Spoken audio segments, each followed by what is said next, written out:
You were 7 when you first learned that your feelings were inconvenient. You came home excited about something that happened at school.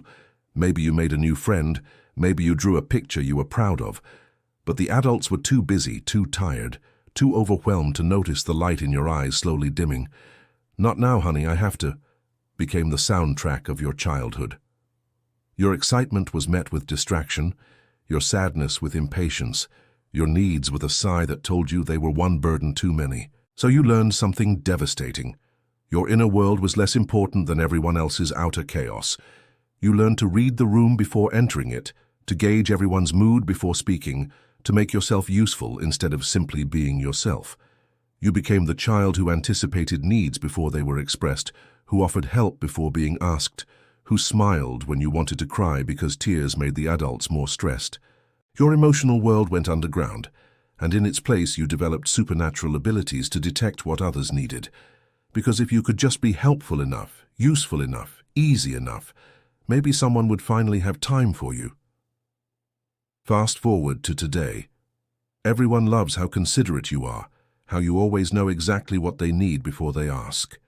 You're the friend who shows up with soup when someone's sick, the colleague who stays late to help with projects, the partner who remembers everyone's important dates. People marvel at your intuition, your empathy, your seemingly natural ability to care for others. You've built your identity around being the person others can count on, the one who never asks for too much, who gives without expecting anything in return. But beneath that constant attunement to others lies a person who has forgotten what they actually want. You can predict when your boss is having a bad day, sense when your friend needs encouragement. Feel the emotional temperature of any room you enter, but ask yourself what you need right now, and the answer feels foreign, almost dangerous. But what happens when being needed becomes more familiar than being loved? When your value is so tied to your service that you disappear entirely behind your usefulness? What you're experiencing has a name: emotional neglect-induced hypervigilance. It's the constant scanning for others' emotional needs while remaining blind to your own. When a child's emotional world is consistently dismissed or ignored, they learn to survive by becoming exquisitely attuned to everyone else's. This isn't natural empathy, this is survival adaptation. Your nervous system learned that your worth depended on your usefulness, that love was conditional on how well you could meet others' needs while requiring nothing in return. People-pleasing isn't about being nice, it's about being safe. Every yes when you mean no, every smile when you're falling apart, every act of service when you're running on empty, is your inner child trying to earn the love and attention that should have been freely given.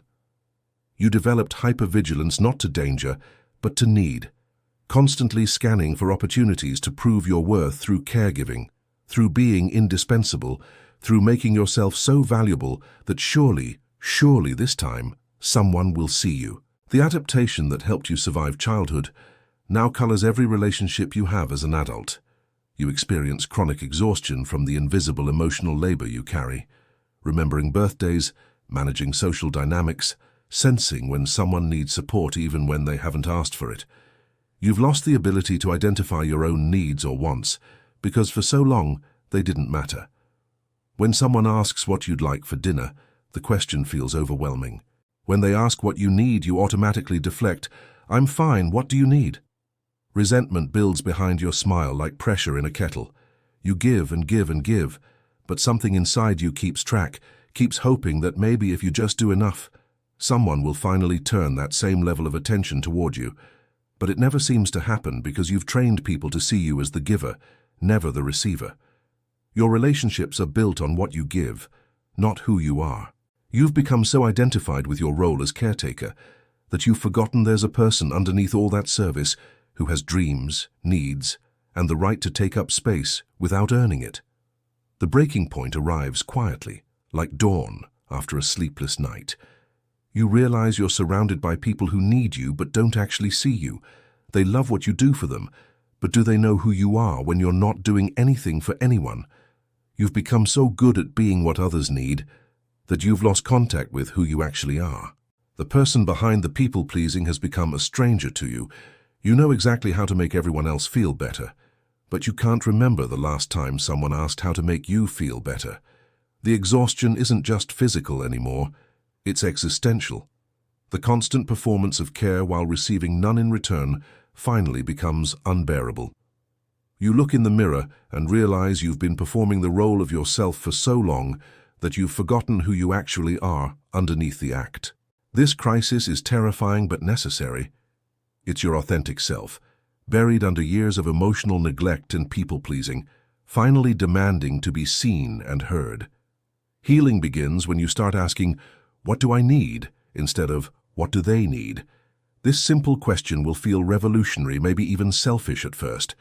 Your nervous system, trained for decades to focus outward, will resist turning inward. But this is where your freedom begins. Dr. Gabor Mate writes extensively about how emotional neglect creates the wound of conditional worth, the belief that we must earn love through performance rather than receive it through our simple existence. Healing this wound requires radical self-compassion and the courage to believe you matter even when you're not being useful. Start with one small act of self-care that serves no one but you.